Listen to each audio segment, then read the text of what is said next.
नमस्कार। ओदोलेन स्मेकल।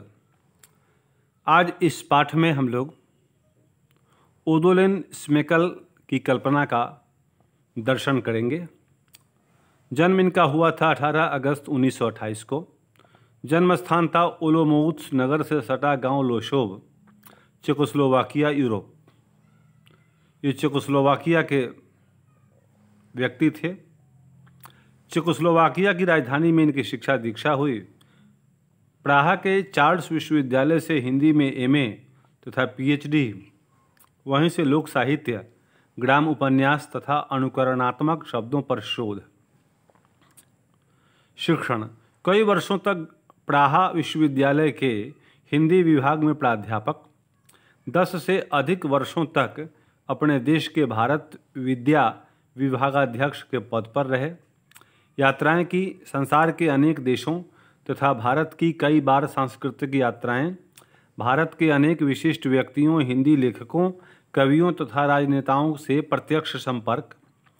सम्मान मिला इनको भारत सरकार द्वारा विश्व हिंदी पुरस्कार 1979 से सम्मानित। अन्य गतिविधियां: प्रथम तथा द्वितीय विश्व हिंदी सम्मेलनों में सक्रिय सहयोग। विशेष: भारत में चेकोस्लोवाकिया के राजदूत पद पर सेवाएं। बहुभाषाविद, धर्म संस्कृति में विशेष अभिरुचि। प्रेमचंद का गोदान। रचनाएं इनकी: प्रेमचंद का गोदान आधुनिक हिंदी कविता का संकलन, भारतीय लोक कथाएं, भारत के नवरूप, ये देवता कहाँ से आए, तेरे दान किए गीत, नमो नमो भारत माता। इसके अतिरिक्त चेक से हिंदी एवं हिंदी से चेक भाषाओं में अनेक अनुवाद इन्होंने किए। ओदोलेन स्मेकल भारत शिक्षाविद यूरोपीय विद्वानों की परंपरा की एक आधुनिक कड़ी थे। उनकी विशेष अभिरुचि का विषय था आधुनिक भारत। स्वभावतः आधुनिक भारत प्राचीन भारत का ही विकसित रूप है, अतः उसे उसके समृद्ध स्वर्णिम अतीत से काटकर नहीं समझा जा सकता। स्मेकल इस सच्चाई को समझ रहे थे। हिंदी भाषा और साहित्य से वे शैक्षणिक तथा रुचिगत धरातल पर जुड़े हुए थे। भारत को जानने का प्रधान माध्यम उनके लिए हिंदी ही थी, किंतु वे इस बहुभाषी बहुजातीय राष्ट्र की दूसरी भाषाओं और क्षेत्रीय सांस्कृतिक विविधताओं की ओर से कभी भी उदासीन नहीं रहे। उनके भीतर इस देश को गहराई से जानने समझने की उत्कट लालसा थी, जिसकी अभिव्यक्ति उनकी कविताओं और निबंधों में होती है। इसी प्रक्रिया में उन्होंने भारतीय धर्म संस्कृति के प्रतीकों का अध्ययन अंतिम दिनों में करना शुरू किया था। यह अध्ययन महज सूचनात्मक और सतही नहीं था, उसमें ज्ञेय तत्वों को अनुभव प्रत्यक्ष करने की अभिप्सा थी। प्रस्तुत पाठ उनकी निधनोत्तर प्रकाशित पुस्तक कहाँ से आए देवता से लिया गया है। पूरी पुस्तक भारतीय धर्म प्रतीकों को लेकर ही विशेष रूप से लिखी गई है। पुस्तक का हर अध्याय उनके गहन शोध और सूक्ष्म जिज्ञासा को प्रमाणित करता है। प्रस्तुत पाठ में सूर्य को लेकर, जिसकी भारत में पूजा उपासना की जाती रही है, भारतीय धर्म के साथ साथ तुलनात्मक रूप में संसार के अन्य प्राचीन धर्मों और समाज संस्कृतियों का भी प्रासंगिक पर्यवेक्षण किया गया है। स्वभावतः अन्य समाज संस्कृतियों एवं धर्मों में भी पूजित सूर्य के इस अध्ययन से भारतीय पूजा उपासना की प्राचीनता और सार्वभौमिकता पर भी प्रकाश पड़ता है। तो इस पाठ में हम लोग सूर्य की पूजा भारत में क्यों होती है और उसका विश्व में से क्या संबंध है, इन सब मुद्दों पर अध्ययन करेंगे। ये विदेशी लेखक, चेकोस्लोवाकिया के व्यक्ति, ये हिंदी पढ़े और इन्होंने भारतीय संस्कृति में जो यहाँ का देशीपन है, यहाँ का जो लोक जनमानस, उसका अध्ययन किया था। यह उनकी बहुत बड़ी पहचान रही, बहुत बड़ी देन है। ऐसे लोगों को हमें नमस्कार करना चाहिए। वे विदेशी होकर के भी हमारी संस्कृति को जानने और समझने का प्रयास करते हैं। बिहार दर्पण। बिहार के विषय में क्या लिखा है सो देखिए। बता तू कुसुमपुर के माली, कितनी दूर जनक की मिथिला, कितनी दूर वैशाली। बता तो कुसुमपुर के माली, कितनी दूर जनक की मिथिला, कितनी दूर वैशाली। ओ भगिनी लगता है जंगल में मंगल मनाया, कि राह भूल गई या गार्गी और मैत्रेयी से न्याय पर शास्त्रार्थ किया। नहीं नहीं ओ कुसुमपुर के माली, अपनी राह से पहले अशोक स्तंभों की भीड़ में फिर राजगृह के स्वर्ण भंडार में भटक गई। ओ विदुषी विहारों के देश में कौन भटक न जाए, सम्राट अशोक के समान गौतम बुद्ध का मगध महान। ये बिहार की गरिमा स्पष्ट होती है, बिहार की महान विभूतियाँ, ये महान जगह, ये कुसुमपुर का माली, ये ऐतिहासिक पात्र, पौराणिक पात्र, जनक पौराणिक पात्र, जिनकी बेटी सीता माता, जानकी माता के रूप में प्रसिद्ध है, उनको देवी का अवतार माना गया, जगत जननी माना गया। वैशाली, जहाँ गणतंत्र की प्रथम प्रयोगशाला के रूप में प्रसिद्धि मिली, और उसके बाद ये पूरा वन प्रदेश था। गार्गी और मैत्रेयी जैसी महिलाएं यहाँ थीं जो बहुत ही विद्वान थी, विदुषी और न्याय पर वो शास्त्रार्थ किया करती थी। कौन कहता है कि भारत में बेटियों की स्थिति पिछड़ी हुई है? वो तो आगे चल कर के ऐसी दशा बनी, लेकिन आदिकाल में शुरू में महिलाएं पुरुषों से तनिक भी पीछे नहीं थीं। नहीं, ये कुसुमपुर के माली की बात नहीं है, ये सब कुछ भटक गया, हम लोग भटक गए अपने अतीत से, क्योंकि हम लोग नहीं जानते हैं कि हमारा अतीत कैसा है। नहीं तो अशोक स्तंभ को देखो, राजगृह में स्वर्ण भंडार था, ये सब देखो, और विदुषी जो महिलाएं थी भारत में वो कितनी महान थी। और कौन विदेशी होगा जिसका मन भटक नहीं जाएगा, यहीं पे बस जाने के लिए तैयार ना हो जाएगा। यह तो सम्राट अशोक के समान महान धरती है, गौतम बुद्ध का ये मगध महान है, ये वैशाली नहीं है, ये बिहार है जो आज भी है। बौद्ध विहार जहाँ तहाँ मिलते हैं।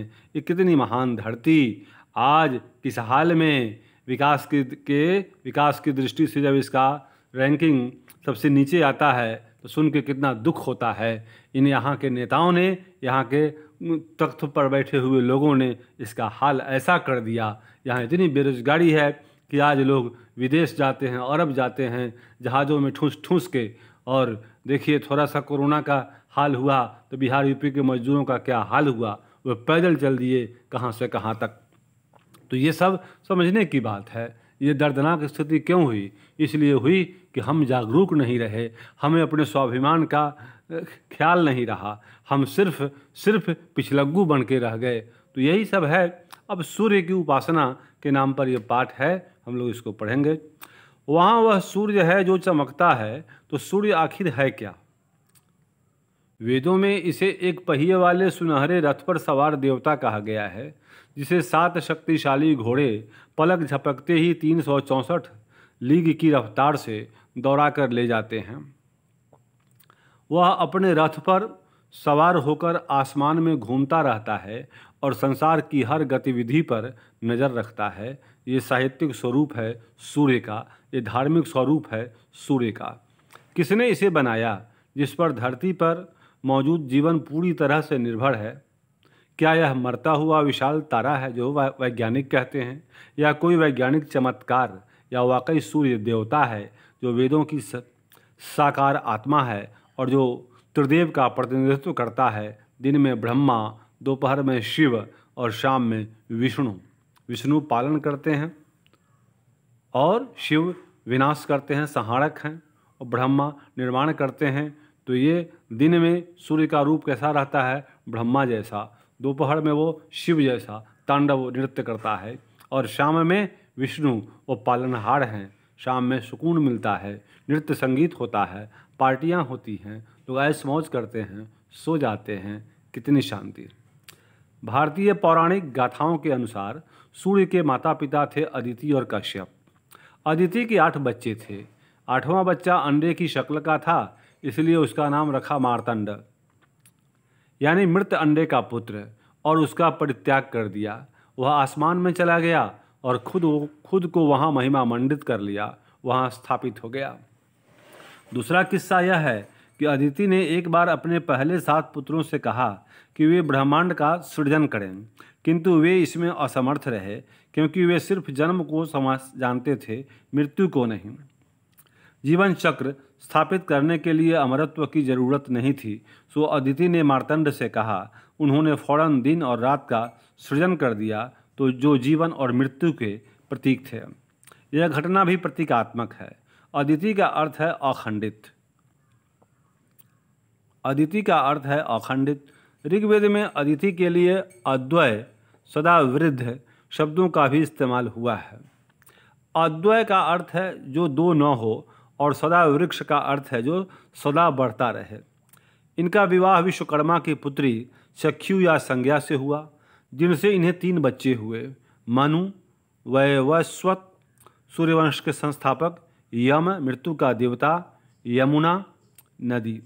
किंतु सूर्य का वे तेज संज्ञा की बर्दाश्त के बाहर था, इसलिए उसने अपनी छाया को सूर्य के पास छोड़ दिया और अश्विनी यानी घोड़ी का रूप धरकर तप करने चली गई। लंबे अरसे तक छाया ने संज्ञा के छद्म रूप का बखूबी अभिनय किया, लेकिन अंत में उसका भेद खुल ही गया। छाया से उन्हें शनि, सावर्णी, मनु और तपत्ति नामक पुत्र उत्पन्न हुए। वे सूर्य के साथ घोड़ों वाले रथ को हाँकते हैं। सूर्य के सारथी का नाम है अरुण। संज्ञा के प्रेम में पागल सूर्य उसे सारे ब्रह्मांड में ढूंढते रहे। सूर्य ने अश्व का रूप धारण किया और उनके पास पहुंच गए। संज्ञा के उनसे 2 बच्चे हुए, जिन्हें अश्विनी कुमार कहा जाता है। एक का नाम नासत्य और दूसरा का नाम दस्र है। उधर विश्वकर्मा ने सूर्य की आभा के अंश को काट डाला और उससे विष्णु का सुदर्शन चक्र, शिव का त्रिशूल, यम का दंड, स्कंद का भाला और कुबेर की गदा तैयार की। विष्णु के 7वें अवतार थे राम, जिनका जन्म सूर्यवंश में हुआ था। सूर्य की पूजा 12 महीने होती है। हर महीने में उनका अलग नाम है। चैत्र में धाता, वैशाख में अर्यमा, ज्येष्ठ में मित्र, आषाढ़ में वरुण, श्रावण में इंद्र, भाद्रपद में विवस्वान, आश्विन में युवा, पूषा, कार्तिक में क्रतु, मार्गशीर्ष में अंशु, पौष में भग, माघ में त्वष्टा और फाल्गुन में विष्णु। सूर्य के कई काम हैं और हर काम पर उनका अलग नाम है। सविता के रूप में वे हर वस्तु को उत्प्रेरित करते हैं। पूषण के रूप में कल्याण करते हैं। उगता सूर्य वैवस्वत कहलाता है, जबकि भग उनका दुष्ट रूप है। कहते हैं कि याज्ञवल्क्य ऋषि ने सीधे सूर्य से ही वेद की शिक्षा ग्रहण की थी। अरुणाचल प्रदेश की एक जनजाति सूर्य की ही पूजा करती है और उसे स्त्री मानती है, क्योंकि वही सृजन का स्रोत है। सूर्य की आराधना कई तरह से की जाती है। उसे जागृत करने के लिए कई तरह के प्रतीकों का भी इस्तेमाल किया जाता है। गरुड़ को सूर्य मानकर उनकी पूजा की जाती है, क्योंकि यह सांप का शिकार करता है। सांप यानी अंधकार, गरुड़ उसे खा जाता है। सूर्य अंधकार को खा जाता है, इसलिए गरुड़ सूर्य का प्रतीक हुए। खिले हुए कमल को भी सूर्य समझा जाता है, लेकिन सर्वाधिक लोकप्रिय प्रतीक है स्वस्तिक, जो कि किसी न किसी रूप में सारी दुनिया में सृजित है, पूजित है। भारत में कई सूर्य मंदिर हैं, जिनमें कोणार्क का सूर्य मंदिर मशहूर है। कोणार्क में क्या है? सूर्य मंदिर। लगता है इंसान में चेतना जगाने के साथ साथ सूर्य की उपासना भी शुरू हो गई। प्राचीन मिस्र, बेबीलोन, ईरान या ग्रीक रोमन सभ्यता सभी में सूर्य देवता पूजे जाते थे। सन 1925 में सर जेम्स जी फ्रेजर ने प्राचीन आर्यों की सूर्य पूजा नामक अपनी पुस्तक में साबित कर दिया था कि जहाँ कहीं भी आर्य गए, अपने साथ सूर्य पूजा को भी लेते गए। प्राचीन मिस्र में तो सूर्य को जबरदस्त प्रतिष्ठा हासिल थी। पूर्वोन्मुख स्फिंक्स उगते सूर्य का प्रतीक है, जिसे हरमाकुस या हुरूस कहा जाता था। फारस के लोग सूर्य को मिथरा कहते थे। वे सुरक्षा, प्रसन्नता, दया, विजय और दुख हरता था। ईसा पूर्व 5वीं सदी में यह फारस के लोगों का मुख्य देवता बन गया। धीरे धीरे मध्य पूर्व से यूरोप तक मिथराई धर्म फैल गया। रोम साम्राज्य का यही मुख्य धर्म था। असीरिया, आकेदी, फिनिशियाई, ग्रीक और रोमन लोगों के भी मुख्य देवता सूर्य ही थे। असीरियाई उसे मीरोदाक, आकेदी उसे बाई, फिनिशियाई उसे अपोलो कहते थे। मैक्स मुलर ने लिखा है कि वैदिक ऋचाओं में धीरे धीरे सूर्य के प्रकाशमान तारा से बदलकर सर्जक, संरक्षक और शासक में तब्दील हो जाने के क्रमशः विकास को देखा जा सकता है। सूर्य सब कुछ देखता और जानता है, इसलिए उससे आग्रह किया जाता है कि जो कुछ सिर्फ उसने देखा और जाना है उसे क्षमा करके भूल जाए। वह चाहे इंद्र हो या वरुण, सावित्री हो या दौ। आज हमें जो कविता लगती है वह वैदिक भारत का गद्य था। होमर ने भी सूर्य देवता को देवताओं का हाइपीरियन पिता कहा था, जिसने अपनी बहन धिया से विवाह किया था। अफ्रीका में हमेशा से सूर्य पूजा होती आई है। मैक्सिको और पेरू में स्पेनियों ने सूर्य पूजक संप्रदायों को देखा था। जंद अवेस्ता में सूर्य को हवर कहा गया है, जो संस्कृत शब्द स्वर का फारसी समरूप है। सूर्य के लिए ग्रीक शब्द है हीलियोस, जो इसी मूल से आया है। सूर्य को सूर्य को अहुरमज़दा की आँख और तेज घोड़ा कहा गया है। अहुरमज़दा भगवान प्रकृति का मालिक, तो अहुरमज़दा की आँख और तेज घोड़ा कहा गया है। जब सूर्य लगता है, अहुर द्वारा बनाई गई धरती और बहता पानी, कुओं का पानी, समुद्र का पानी और स्थिर पानी सभी निर्मल हो जाते हैं। प्राचीन ग्रीक भी मानते थे कि सूर्य देवता हीलियोस आसमान में तेज घोड़ों से चलने वाले अपने स्वर्ण रथ पर सवार होकर घूमते रहते हैं। वैसे प्राचीन और आधुनिक काल में ग्रीक देवता अपोलो को सूर्य का देवता माना जाता रहा है। सर जेम्स जी फ्रेजर के अनुसार सूर्य की उपासना मूल आर्य धर्म में प्रमुखता से होती थी। मिथरावादी मानते थे कि सूर्य के रथ को 4 घोड़े चलाते हैं। रोम सम्राट ऑरेलिया ने पूर्व की विद्रोही रानी जीनोबिया को परास्त करके बंदी बना लिया, तो उसकी खूबसूरत राजधानी पामीरा को तो ध्वस्त कर दिया गया, लेकिन वहाँ के सूर्य मंदिर को आलीशान बनवा दिया, क्योंकि सूर्य देव अजय है। ईसाई धर्म ने मिथराइयों की धार्मिक अवधारणाओं को अमान्य घोषित किया, किंतु उनसे बहुत कुछ लिया भी। वैसे जैसे 25 दिसंबर को क्रिसमस मनाना, पहले वे इसे 6 जनवरी को मनाते थे। मिथराइयों के अनुसार सूर्य का जन्म दिन 25 दिसंबर था, जिसे वे धूमधाम से मनाते थे। हर मिथक में सूर्य योद्धाओं के देवता रहे हैं।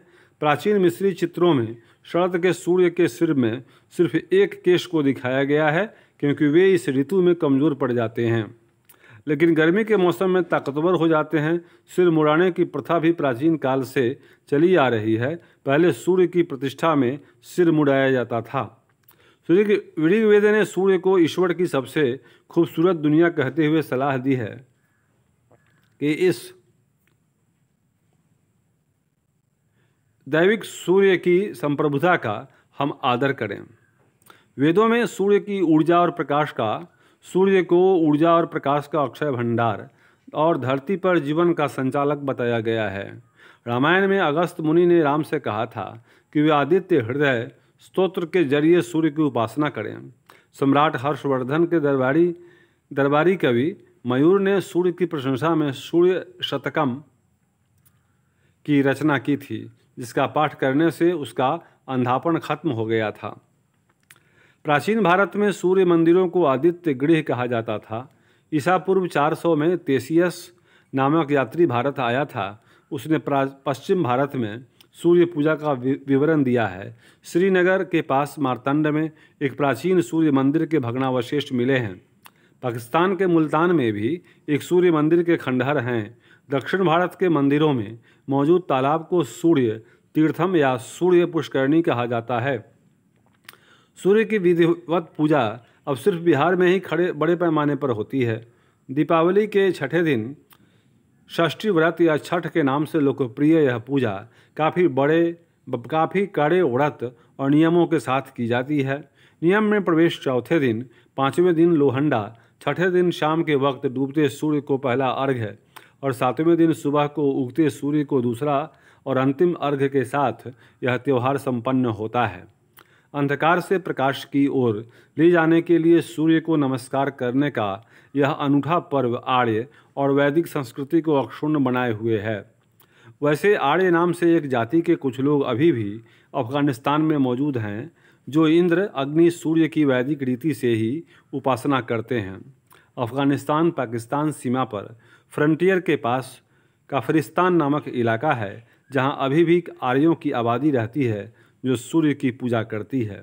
तो इस पाठ में हम लोगों ने देखा कि सूर्य के विषय में चेकोस्लोवाकिया के लेखक महोदय ने कितनी जानकारी पूर्वक बातें लिखी हैं।